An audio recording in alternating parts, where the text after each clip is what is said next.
Okay, happy Friday, everyone across Ontario and Canada. Welcome to PSW Podcast, where we come live every single Friday at 11 a.m. here on Facebook and, of course, streamed on TikTok. And we talk about all the issues in the PSW world, where it be the black, the white, and the gray. Of course, the gray. We're good at that. My name is Miranda Ivanovich. I'm the CEO of the Ontario PSW Association, host of PSW Podcast, and I am yet again joined by my co-host and Chief Operating Officer of both OPSWA and CANSWA, Ian De Silva. And today we are talking about, we're talking about long-term care and the truth behind the staffing, and not just in long-term care, Ian. We're also going to be talking about hospitals, because that is something that has come flying out at us in the last 48 hours, are the issues that are happening in not long-term care, hospitals.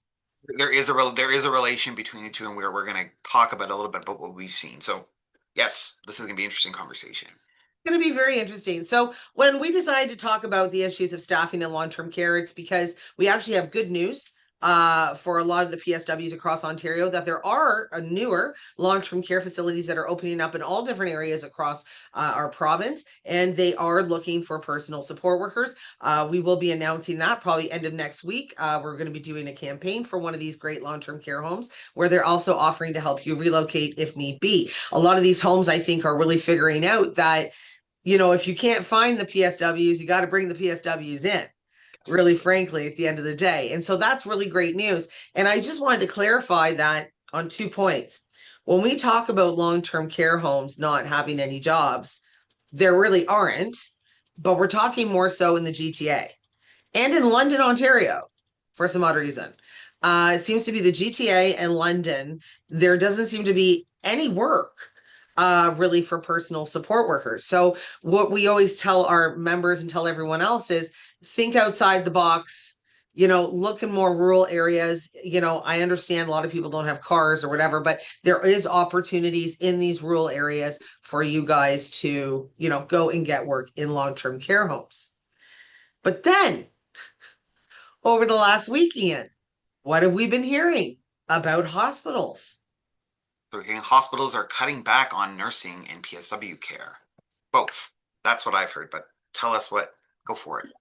Yeah, just Yeah. before we got on this call, Yeah. or just before we got on podcast, there was a message that came across on a comment on one of our videos, where they're stating that they've been a PSW in the hospital for 20 years, and the hospital just cut 26 nurses and PSWs from the hospital.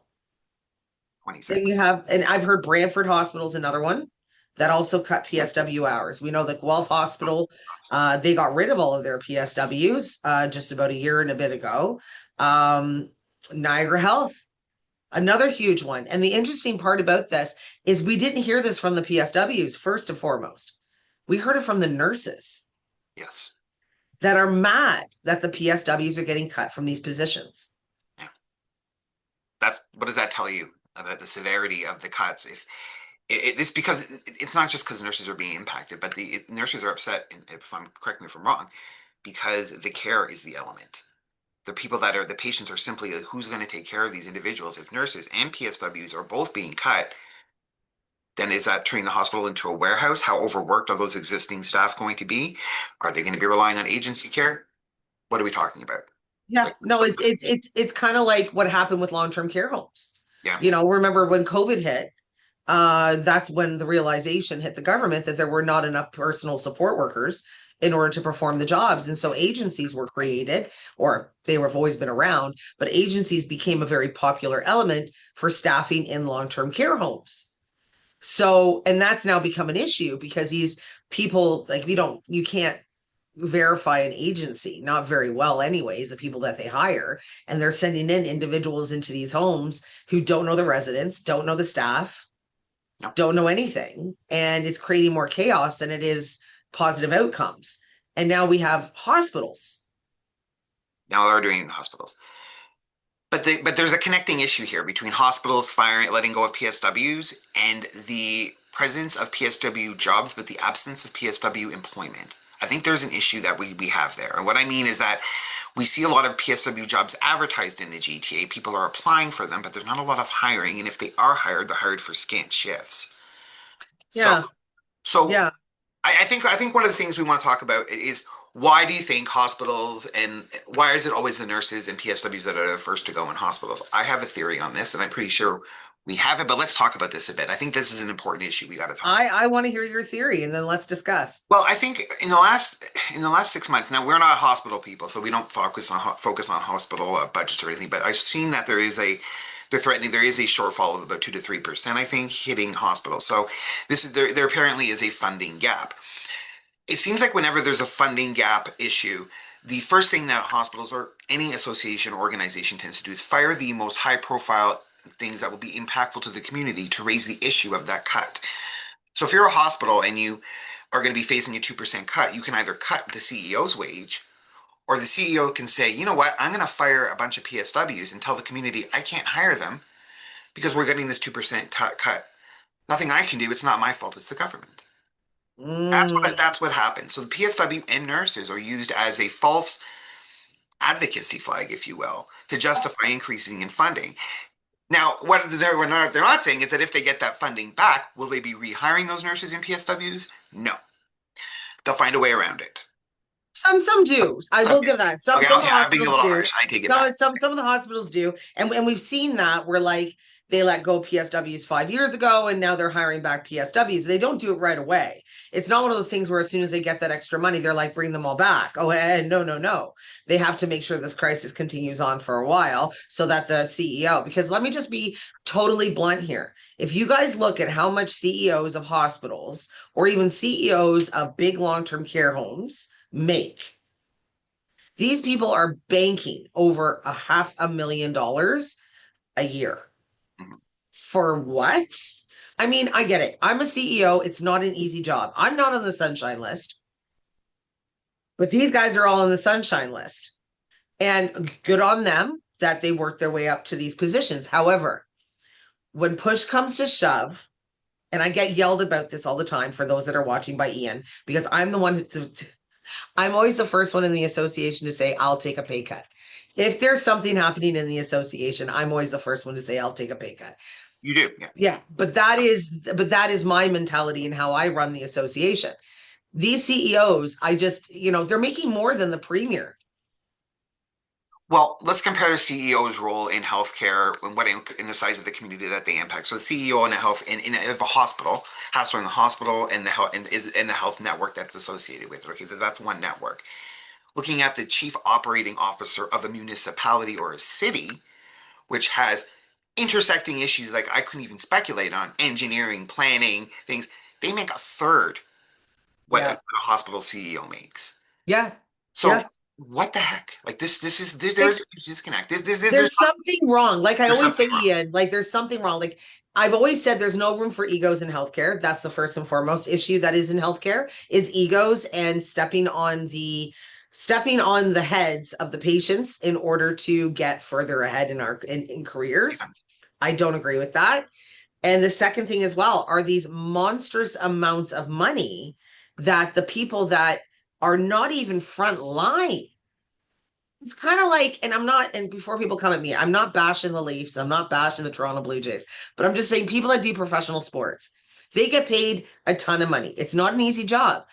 But what about, I've always kind of wondered to myself, like, why aren't the people like the PSWs, the nurses, heck, the doctors make good, but a lot of them don't make a ton of money either. You know what I mean? Like nurse practitioners. Why are we not investing as a society more in these individuals? These are the true heroes. These are the ones that put aside their self-care in a lot of ways, their lives, in order to ensure that we all live healthily and that we survive. Why is that not a hero element? And it is a hero element It when we is want to call them a hero, when it's affecting everyone, but it's every single day someone is dying. Every single day someone is ill. Every single day someone gets hurt. And every single day someone needs help with their activities of daily living. every day. Every single day, every minute of as every second of every single day. Yeah. And we're But not, and we should be glorifying this. We should be should be. paying a ton of money out to the front line. I agree.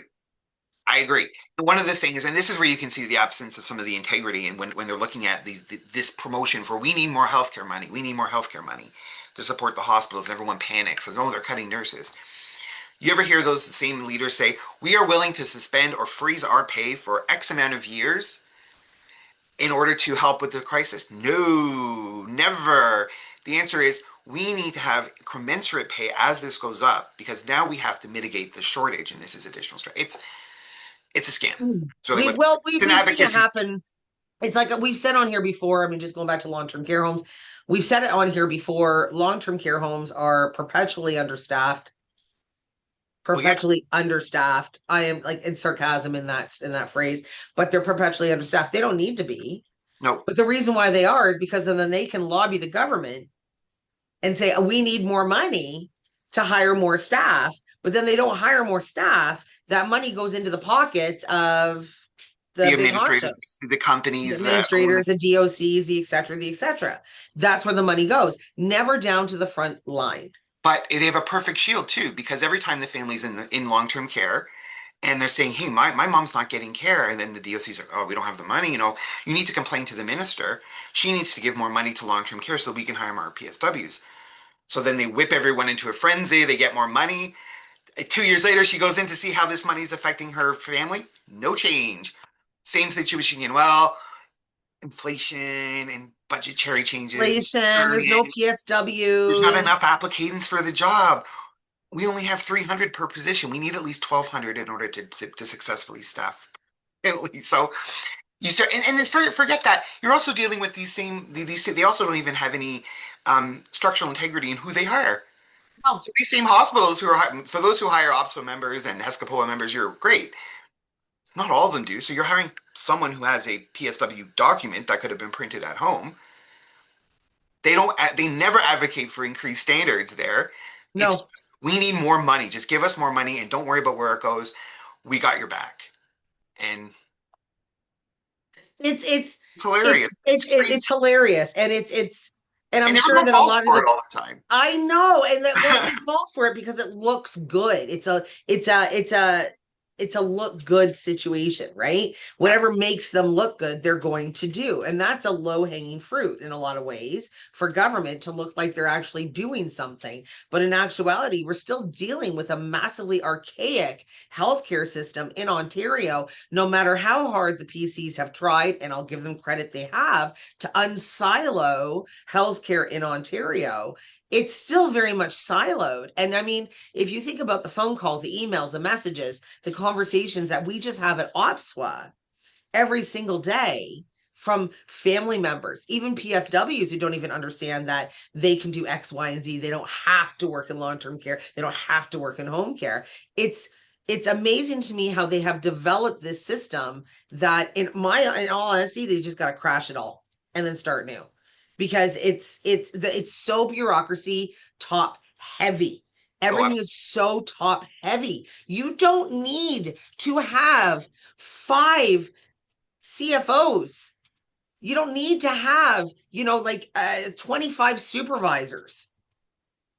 no, Like, not if you have no someone to supervise because you've gotten rid of all your PSWs. exactly. Like, you don't need to do that. Like, and case in point, OPSWA, we run not hundreds, but tens of thousands of PSWs across the province. We represent. There's seven of us Yeah. because we all take on the responsibilities of our departments that we're supposed to be taking the responsibilities on for. Well, yeah, and also I mean, we don't lobby the government for funding to say, "Oh my gosh, we're constantly short of money. You have to give us money because No, we're going to fire all these people." Like, no, but that seems to be the motif of the long-term care lobby, the hospital lobby is we're not going to hire the PSWs. Say that there's a crisis, demand more money, and then we're going to continue to not hire PSWs and nurses, and we're going to continue to ask for more money. I feel for the I'm nurses. sorry. Nurses and PSWs and hospitals are very much in the same position, and we don't speak for nurses, but they are okay. Like I mean, I we're all in the same position. We're at the mercy of this corporate healthcare system model in the hospitals. So Yeah. I don't think the transition into the current health system has been the way we're doing hospital care is great because it seems to be very corporate. It's and like I said, There's no room for egos in healthcare. No, And this is what, so egos to me in my brain, for everyone who's watching, computing through my brain is egos is corporate greed. That's what egos that's is. that It's is yes. corporate greed. And I, you know what, I get everyone has to make a living. I get that, it's not an easy job being the CEO of a hospital. I will say that, but it's also not a job where you have to make 500,000 a year. Well, it's but neither is being a COO No, for the city of Toronto. no. Like those are responsibilities. Again, those are huge portfolios of jobs. If you want to pay someone a million, I don't even know anyone who's a COO of the city. I was looking at the Sunshine List. And I'm like, that's a big job. That's a huge responsibility. You have to sign off on a lot of things. You're liable for things that actually happen. But hospitals are there to heal the sick, not to provide a corporate structure to celebrate the leadership of the hospital. That seems to be what, and to promote for more, to get more money to run those programs. But at the same time, the hospitals are saying we don't have money to hire nurses and PSWs. No, I'm sorry, there's a disconnect. And this is why the nurses brought it to us, is because they are absolutely furious So for the not the nursing PSW. association. These are just nurses that we Just communicate. nurses in Yeah, general brought yeah. this to us, guys. Nursing. And they said, like they need their PSWs. Now these nurses are being expected to not only perform their duties when they're at work, but now they're going to be expected to perform that of the personal support workers as well, which, as for those of you guys that are watching, the PSW was created, literally created, to take bedside nursing from the nurses so that they could do their job because their scope expanded so exponentially. So that's why the PSW was created. And by taking the PSW away, bedside care is going to go down the friggin' tubes. It's going to be crap. I mean, it's not like it was the best to begin with, but Oh, it's going to be crap. point to me. There won't be as many people. There It's as won't simple be as as that. many There people. won't Yeah, be- it's not simple as that. The nurses are going to be even more burnt out. They're already burnt out in hospitals. It's like in long-term care when you're supposed to have, let's say, 4 PSWs on a floor for 32 residents and you only have 2 PSWs. No, it's like they want to live in the moment. They don't want to look ahead. And Again, yeah, they are doing this is not unintentional. no, it's not This is designed unintentional. to create a crisis so that the families feel impacted. They go to their MP and say, "You need to give these people more money because my family's sick." No, that's not the reason. The hospital can find economies to make this happen. They've been well rewarded over the years. And if you and any hospital has a CEO making more than 500,000 a year, simultaneously asking for government handouts, Yeah. subsidize Yeah. their corporate lifestyle. No, I'm sorry. Yeah. That's not on. No, it's That's not on. appalling to me. It's It's appalling. appalling to me. And It's and I think what's really interesting too is, the PSWs are being slowly regulated in the province of Ontario. We're becoming a profession of choice. Which I think is fantastic. There's a absolutely lot of really positive growth and movement forward, and PSWs are finding their way not just in long-term care or in home care, and or not even just in a hospital. And I think, it's there's a lot of changes, and I think that a lot of these corporations take advantage of it when these changes are occurring, because then they can be like, oh, we need more money. We have to stay. It's always about money, and it pisses me off. it's always about money. It's And okay. Let's not pretend. It's always been in our history of humanity. Everything's always been about money, yeah, right? very true. But we Yes. had a system here in Canada that was actually really efficient, that worked well. And I'm worried that here in Ontario specifically, we're heading down the road where we're going to keep throwing more and more money into an increasingly corporatized, privatized system. And then we're going to have more user fees. Our tax rates are going to stay up, and we're going to have a quasi US system that we're heading into now. Because what we're going to see is it's going to be so easy to sell these hospitals off to private corporations because they're already set up. Yeah. So there's a lot of worry when it comes to that, especially when you're looking at protecting the integrity and why just simply writing blindly checks out to Ontario healthcare hospitals is silly and long Oh, term. it is silly, but it looks good. Well, it raises the profile and the egos of the people that are receiving it. As for the actual quality of life they're contributing to in those cases, very little. Uh-huh. I know. I know. I mean, we really went down a rabbit hole here, Ian. Yeah, I But I think we mean, didn't stop it's talking for like 10, 15 minutes straight. Sorry. Well, it's an important issue, and I think it's one of those things that we at the association have seen for so long, and we're like, they're asking for more money, and they're cutting PSWs again. They're using patients as tools to get more money from the government. These people are in bed sick, and this is and where like I said, they step on the heads of the patients. I that yeah. it infuriates me beyond because we've all been patients. Yes. All of us will be patients again at some point. Our parents have been, our grandparents, our loved ones, our spouses. And, like I think about my dad, who went into, I'm not going to name the hospital, who went into a hospital because he had issues with his heart and he was in the cardiac, remember that, the cardiac care unit? Yeah, that's right. Yeah. Yeah. And the part that I really that I found was wonderful and I was able to do this is there was actually obstacle PSWs in that hospital and they actually went and took care of my dad. But it started a conversation within that hospital about PSWs. They haven't gotten rid of their PSWs at that hospital. If anything, they are hiring more because what they saw was that bedside care created and calmed the patients when they were there. They knew they had someone they could rely on. It was something that they knew that there was that comfort Well, we should that, be championing that hospital then, Miranda. no, I know it's, We'll talk about that after. We'll yeah. create a champion list because there's some amazing CEOs that are doing this. Please continue. Sorry. I'm going to say, and I'm going to give a shout out to Javinsky Hospital in Hamilton. Absolutely fantastic. Saved my dad's life numerous occasions. Lots of PSWs worked there. It's a different vibe at that hospital. But then I mean, Cambridge Memorial is the same. They hire PSWs as well. That CEO is involved in every single step of the hospital, which we've all seen. You and I have met him. He's very engaged with the community. But then you look at the other ones like UHN, which is a great hospital in Toronto. Do not get me wrong. We work with the UHN. They are fantastic. But like their CEO made $900,000 last year. It's a lot of money. Yeah, no, and I see the point. I think the issue is that, yeah, you look at what does this create an image, like what's the value to the public for, I mean, 900,000. Now, again, And I've met with them. I remember meeting, and I'm not going to say with who, but years ago before COVID, I met with a hospital CEO and they brought in their home care division. They brought in their long term care division. They brought all these people in. And I sat in this meeting with these people. And after I was done that meeting and I left, I literally thought to myself, what the heck does this guy do? So you just go into meetings all day, every day with people to find out what's going on, but you don't actually execute anything because everyone else is executing it on your behalf. And I get that, well, but yeah. it was bizarre to me because I was like, you're making this huge amount of money.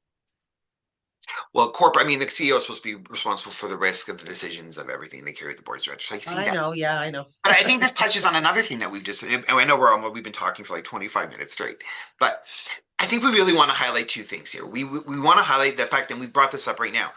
Some hospitals do amazing. We have champion hospitals. Some hospitals are doing intolerable things using patients to generate as a shield. Why aren't they all the same? Why aren't they all the same? We work with the hospitals that we work with are amazing. I feel bad talking bad about some hospitals because we work with some amazing hospitals Yeah. and we're like, why are you not like these guys? Again, I think it boils down to corporate greed, egos, corporate greed. I You're mean, right. I think you and I you're right. both knew that a hospital or a long-term care facility or a home care company or a retirement home can operate brilliantly. And then the person that was leading the charge that no one was aware was that individual that was there, that was that positive influence, that was a go-getter, leaves that position and they put someone else in their position. And suddenly it's not the same anymore because there's always someone that leads the charge. You have to have good leadership, Well, fair leadership, in order for a boat to float properly. yeah, what is the vision for some of these leaders? Okay, so what is your vision? The ones we work with, the hospitals that we've mentioned, they have vision. They have a plan. They want to do this. Like Toronto Grace is an excellent hospital we work with. Hawkesbury, Hamilton, like there's lots, and these are amazing facilities. But what unites these hospitals is the vision of the leaders. Absolutely. This is where the difference is. If you're paying, I think we've made our point, but I think you really I want to. mean, Toronto Grace, let's talk about Jake from Toronto Grace. Phenomenal a CEO of a hospital, innovative, involved, generates new ideas, cheers on his team, loves personal support workers, loves his nurses, loves his doctors, loves his OTs, PTs, everyone else. He is very inclusive of everyone that works at the hospital, and he's always looking for ideas for it to grow. And he doesn't just sit there and take all the ideas himself and says, "This is a great idea because I came up with it." Not at all. He's like, no, he asks and he engages with outside sources like us, and he really builds. And so that's where the other hospitals we work with as well are very similar to that point. Exactly. Yes. But I think that's the difference. And I just got to say, like, there's a lot of toxicity in healthcare, a lot of toxic people that work in healthcare in administrator roles. And these individuals think that they are right no matter what anyone tells them, and they're going to do things their way. And it's actually very high school Well, with these individuals. it's an HR culture, sort of, because I did HR, and it's that we're the gatekeepers. We're going to make this decision, and we're live. This is it. So is that the best culture? Which is why we've always advocated here at OPSO that if you're working in long-term care home, every position in long-term care home should be, everybody there should be trained as a PSW so that they understand the role the PSW plays, they understand the role that the patients need, and they can't spend all their time hiding in office saying that they're I on the don't front line. know. I don't know. Oh, No, no, no, no, no. oh, that was the fight through COVID. Remember, Yeah, Ian? yeah. How dare you call yourself frontline if you're locked in the office? No, they're like, I'm locked. I have my, we've gone over this. I think we were traumatized during that We period were by the traumatized through amount of COVID. Yeah, bureaucrats, not bureaucrats, but the administrators administrators. were like, I'm not helping. I'm an administrator. I don't do that. And I'm like, but this is an emergency. You might want to get some gloves and go help. I'm in my office with my door locked and the desk up against the door.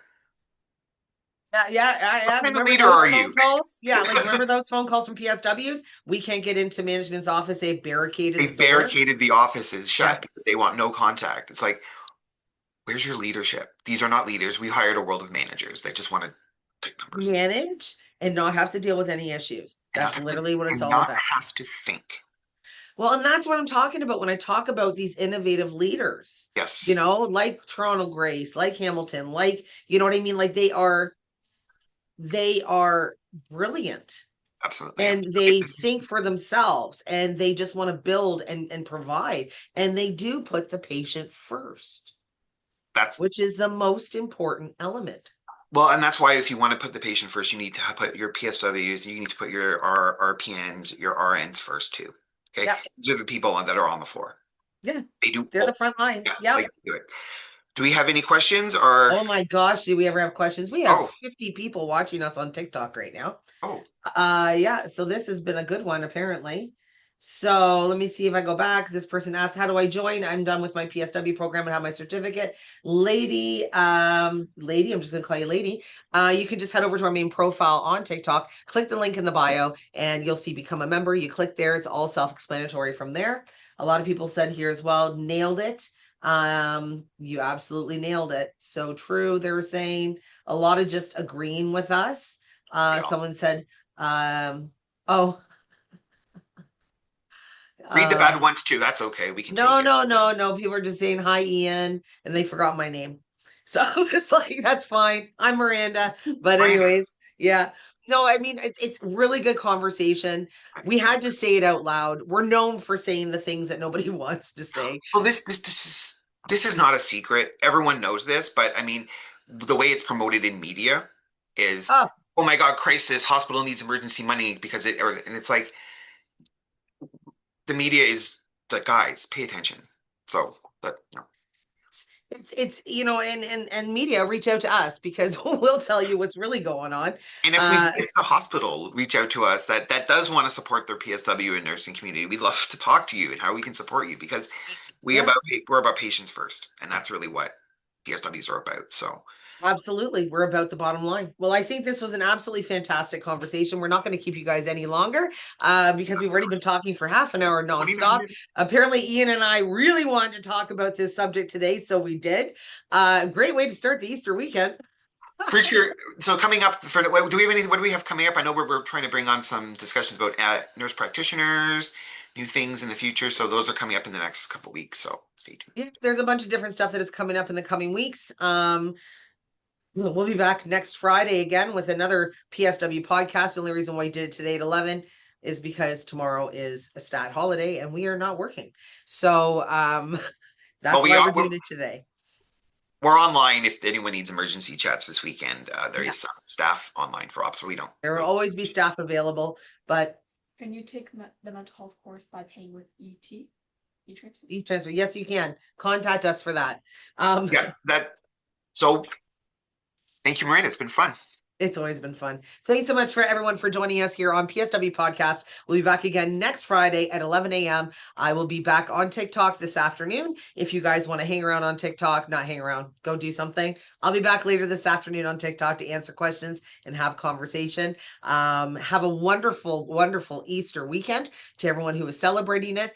Thanks very much to all the PSWs that will be working this weekend. We really appreciate you. We see you, and what you do does not go unnoticed. You guys are truly the backbone of Ontario healthcare. Please do not forget that. Thank you for everything you guys do. Thank you, Ian. And with that, I'm going to say, Op Sweat out.